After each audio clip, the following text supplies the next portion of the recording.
ക്ഷേത്രസന്നിധി. നമസ്കാരം. Ration card media അവതരിപ്പിക്കുന്ന ക്ഷേത്രസന്നിധി എന്ന പ്രോഗ്രാമിലേക്ക് ഏവർക്കും സ്വാഗതം. ഭരതമല ശ്രീ ഭരതക്ഷേത്രമാണ് ഇന്നത്തെ ക്ഷേത്രസന്നിധിയിൽ ഉൾപ്പെടുത്തിയിട്ടുള്ളത്.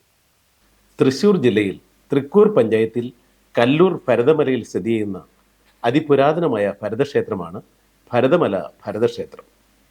നിരവധി പ്രത്യേകതകൾ കൊണ്ടും സവിശേഷതകൾ കൊണ്ടും ഈ ക്ഷേത്രം മറ്റു ക്ഷേത്രങ്ങളിൽ നിന്ന് വ്യത്യസ്തമായി ഇവിടെ നിലകൊള്ളുന്നു. ആമ്പല്ലൂർ ജംഗ്ഷനിൽ നിന്ന് കള്ളായി മരോട്ടിച്ചാൽ വഴി 8 കിലോമീറ്റർ കിഴക്കോട്ട് സഞ്ചരിച്ചാൽ കല്ലൂർ ഭരത വഴിയിലൂടെ ഭരതമലയിലെ ഈ ക്ഷേത്രത്തിൽ എത്തിച്ചേരാവുന്നതാണ്. ക്ഷേത്രസന്നിധി. നമ്മളിപ്പോൾ നിൽക്കുന്നത് കല്ലൂർ ഭരതമല ശ്രീ ഭരതക്ഷേത്ര സന്നിധിയിലാണ്.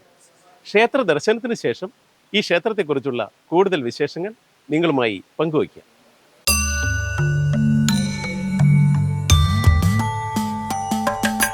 ക്ഷേത്രസന്നിധിയിലമരുന്ന ഭഗവാനും ഭഗവതിയും സദാസമയവും അനുഗ്രഹം ചൊരിയുന്ന സദാസമയവും അനുഗ്രഹം ചൊരിയുന്ന ക്ഷേത്രസന്നിധി.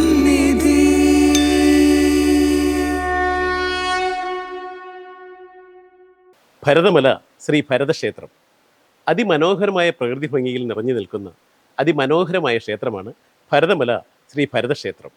ഈ ക്ഷേത്രത്തിന് ഉദ്ദേശം 2500 വർഷത്തിലേറെ പഴക്കമുള്ളതായി കണക്കാക്കപ്പെടുന്നു. അതിമനോഹരമായ വട്ടശ്രീകോവിലിനകത്ത് ചതുർബാഹു രൂപത്തിൽ മുകളിലെ ഇടത് കൈയിൽ ശംഖും വലത് കൈയിൽ താമരയും പിടിച്ച് താഴത്തെ ഇടത് കൈ എളിയിൽ വെച്ച് വലത് കൈയിൽ ഗദയും പിടിച്ച് പടിഞ്ഞാറ് ദർശനമായി രാജകീയ ഭാവത്തിൽ നിൽക്കുന്ന ശ്രീ ഭരതസ്വാമിയാണ് ഈ ക്ഷേത്രത്തിലെ പ്രധാന പ്രതിഷ്ഠ. ശ്രീ ഭരതസ്വാമിയെ കൂടാതെ ക്ഷേത്ര ചുറ്റമ്പലത്തിനകത്ത് ക്ഷേത്രത്തിൻ്റെ തെക്ക് പടിഞ്ഞാറെ മൂലയിൽ ചെറിയൊരു ശ്രീകോവിലിനകത്ത് കിഴക്കോട്ട് ദർശനമായി മഹാഗണപതിയെ പ്രതിഷ്ഠിച്ചിരിക്കുന്നു. കൂടാതെ ക്ഷേത്ര ചുറ്റമ്പലത്തിന് പുറത്ത് ക്ഷേത്രത്തിൻ്റെ തെക്ക് പടിഞ്ഞാറെ മൂലയിൽ അതിമനോഹരമായ ചതുര ശ്രീകോവിലിനകത്ത് കിഴക്കോട്ട് ദർശനമായി ശ്രീ ഭദ്രകാളിയെ പ്രതിഷ്ഠിച്ചിരിക്കുന്നു.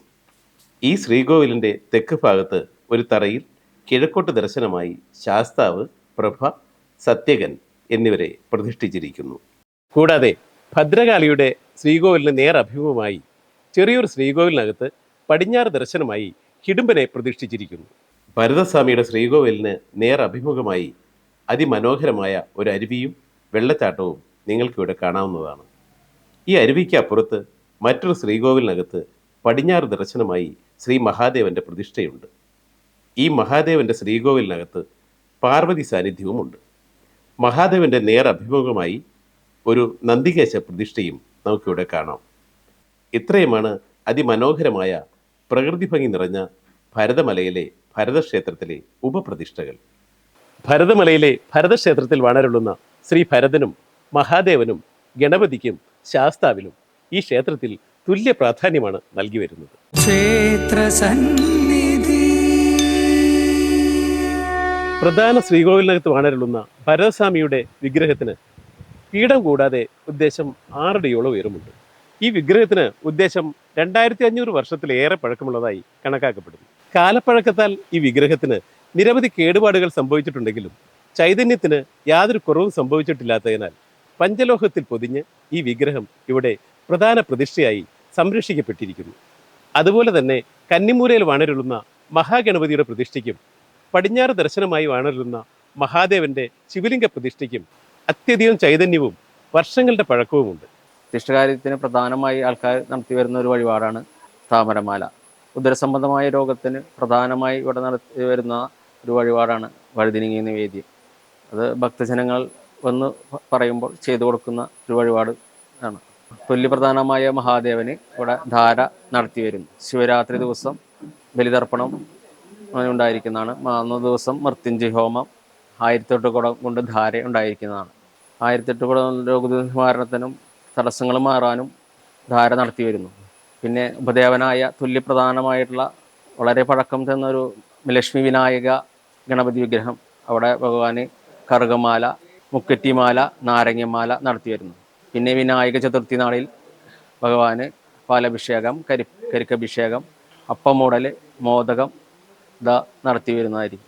സർവ്വരോഗ നിവാരണത്തിനും ഒപ്പം മോഡലിലെ കാര്യസിദ്ധിക്കും വേണ്ടിയാണ് അപ്പം മോഡൽ നടത്തുന്നത്. ഒറ്റപ്പം 3 ദിവസമായി 3 വെള്ളിയാഴ്ച ഒറ്റപ്പമായിട്ട് നടത്തുന്നു. അത് കാര്യസാധ്യത്തിനും തൊഴിൽ തടസ്സത്തിനും സന്താനങ്ങൾക്ക് രോഗദുരിതത്തിനും ഒറ്റപ്പം നടത്തി വരുന്നു. ഇവിടെ ഭഗവതിക്ക് 30 ചൊവ്വാഴ്ച, അതായത് മാസത്തിൽ മലയാള മാസം ആദ്യത്തെ ചൊവ്വാഴ്ച ഇവിടെ ദേവിക്ക് വിശേഷാൽ പൂജയും ഗുരുതിയും, ശത്രുദോഷ നിവാരണത്തിന് ഗുരുതി പുഷ്പാഞ്ജലിയും, രോഗനിവാരണത്തിന് രക്തപുഷ്പാഞ്ജലിയും നടത്തി വരുന്നു. പിന്നെ തട്ട് നിവേദ്യം, നെയ്വിളക്ക് സമർപ്പണം ഉണ്ടായിരിക്കുന്നതാണ്. പ്രഭ സത്വികൻ ശാസ്താവായി ഇവിടെ വിദ്യയുടെയും കുടുംബൈശ്വര്യത്തിനും വേണ്ടി ഇരിക്കുന്ന ഒരു ഭാവത്തിലുള്ള ശാസ്താവാണ്. സകുടുംബമായിട്ടിരിക്കുന്നതാണ്. അതോടെ ഒന്ന് പ്രാർത്ഥിച്ചാൽ സകല അഭിഷ്ടസിദ്ധികളും നടത്തി കാണപ്പെടുന്നു. ഹിഡുംബേശ്വരന് ഇവിടെ പാനകം, അട, അപ്പം, പാനകം എന്നിവ നടത്തി വരുന്നു. അത് കൊല്ലത്തിൽ ഒരു വർഷം ഇവിടെ ഉത്സവ ചടങ്ങുകളോടനുബന്ധിച്ച് നടത്തി വരുന്ന, കൊടിയേറ്റത്തിന് മുന്നേ നടത്തി വരുന്ന ഒരു പൂജയാണ്. എല്ലാ ഭക്തജനങ്ങളും ഇതിൽ പങ്കെടുക്കാറുണ്ട്. ഹിഡുംബേശ്വരന് ഇവിടെ ക്ഷേത്രപാലക സങ്കല്പത്തിലായി സങ്കല്പിച്ചു വരുന്നു.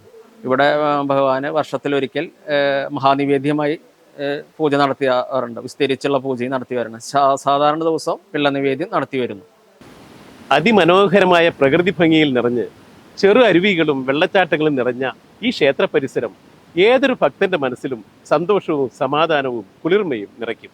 ഈ ക്ഷേത്രവുമായി ബന്ധപ്പെട്ട് മാത്രമല്ല, നിരവധി വിനോദസഞ്ചാരികളും ഈ ക്ഷേത്രവും ഈ ക്ഷേത്ര പരിസരവും ഈ പ്രകൃതി ഭംഗിയും ആസ്വദിക്കുന്നതിനായി ഇവിടെ എത്തിച്ചേരാറുണ്ട്.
ഞാൻ ഇവിടെ കല്യാണം കഴിഞ്ഞു വന്നതാണ്.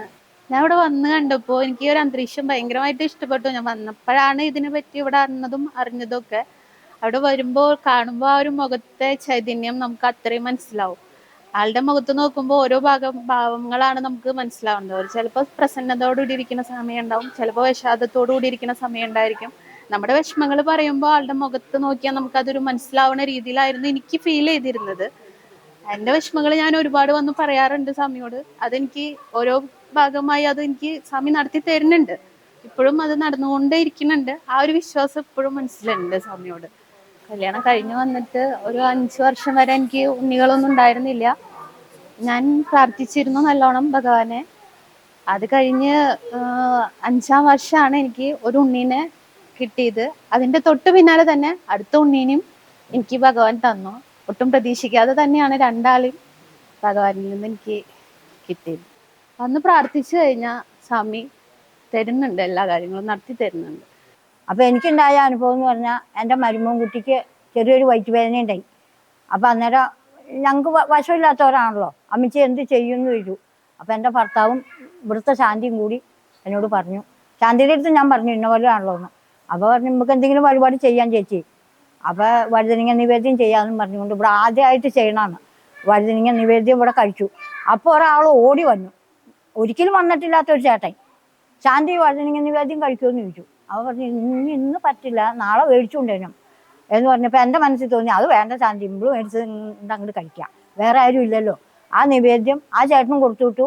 എൻ്റെ മോന് കഴിക്കാൻ പറ്റില്ല, കാരണം ഇടുക്കിയിലാണ്, ഞാൻ ഇവിടുന്ന് കൊണ്ടു ചെല്ലാൻ പറ്റില്ല. ഇവിടെ വന്ന ഭക്തജനങ്ങൾക്കെല്ലാം ഞാനത് പങ്കുവെച്ച് കൊടുത്തു, എല്ലാവരും കഴിച്ചു. അടുത്ത ആഴ്ച പോയി ടെസ്റ്റ് ചെയ്യാൻ പറഞ്ഞു, സ്കാൻ ചെയ്തു, അതിൻ്റെ റിസൾട്ട് വന്നു, ഒരു കുഴപ്പമില്ല. ഇന്ന് വരെ എൻ്റെ കൊച്ചിന് യാതൊരു കുഴപ്പമില്ല, അങ്ങനെ ഒരു പ്രശ്നം അവിടെ ഉണ്ടായിട്ടില്ല. എനിക്കിപ്പോൾ 60 വയസ്സായി.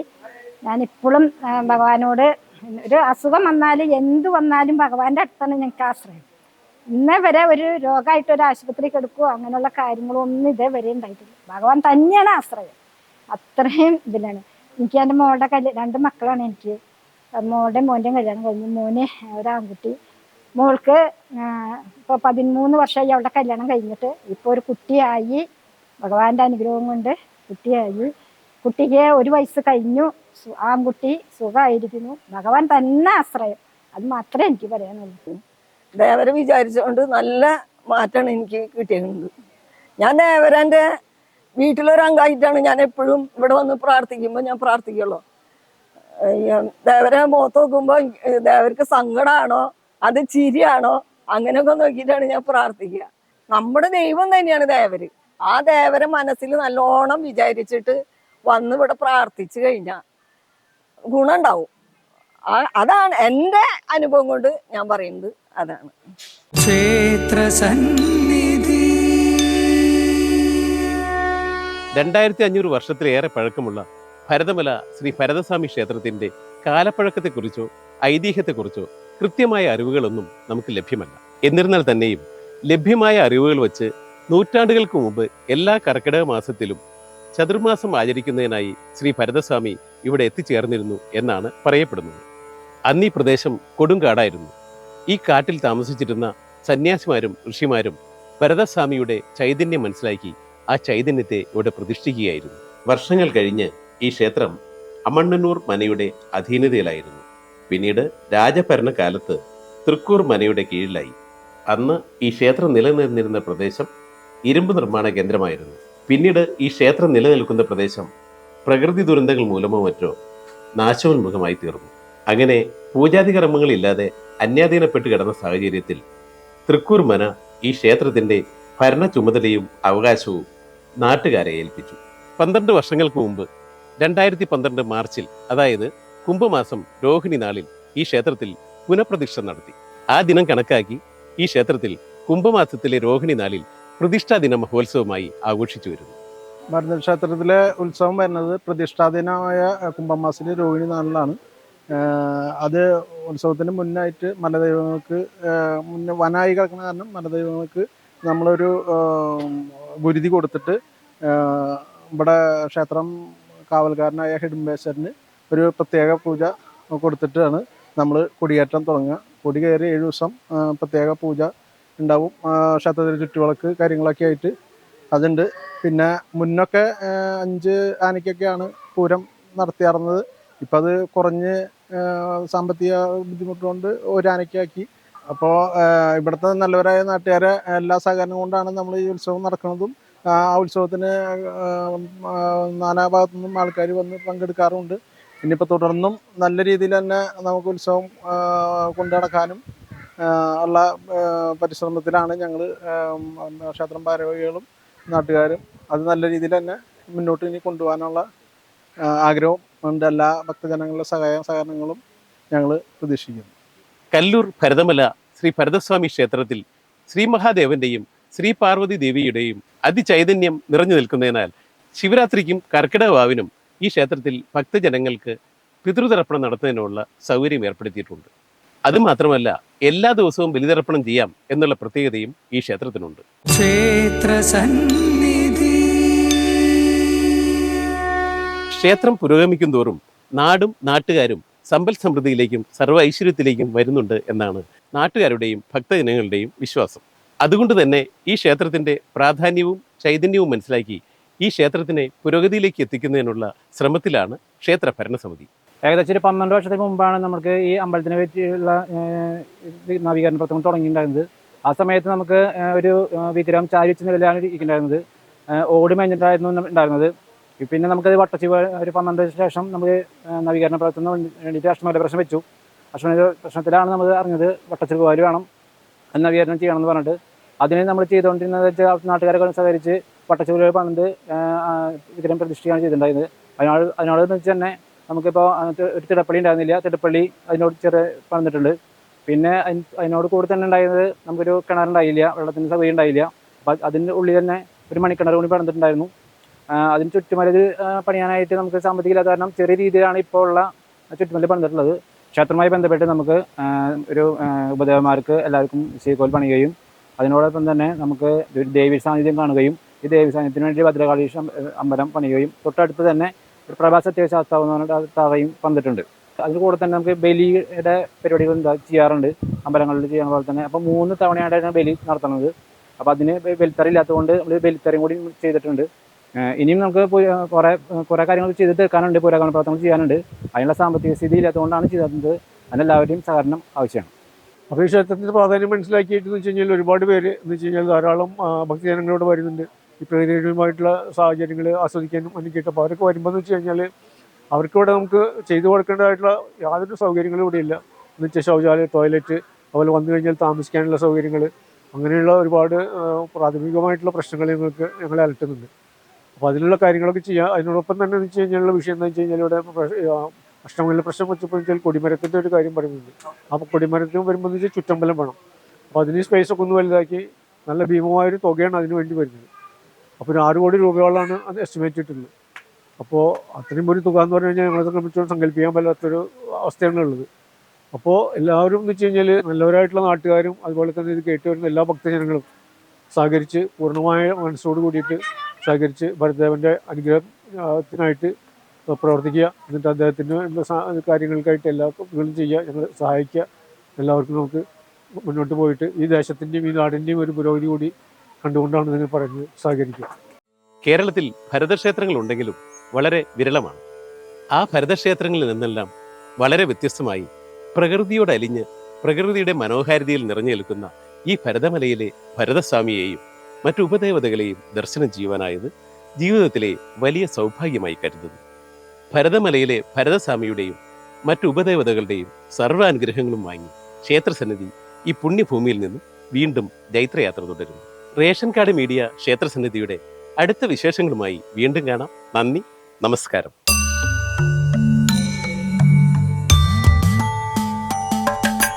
ക്ഷേത്രസന്നിധിയിലമരുന്ന ഭഗവാനും ഭഗവതിയും സദാസമയവും അനുഗ്രഹം ചൊരിയുന്ന സദാസമയവും അനുഗ്രഹം ചൊരിയുന്ന ക്ഷേത്രസന്നിധി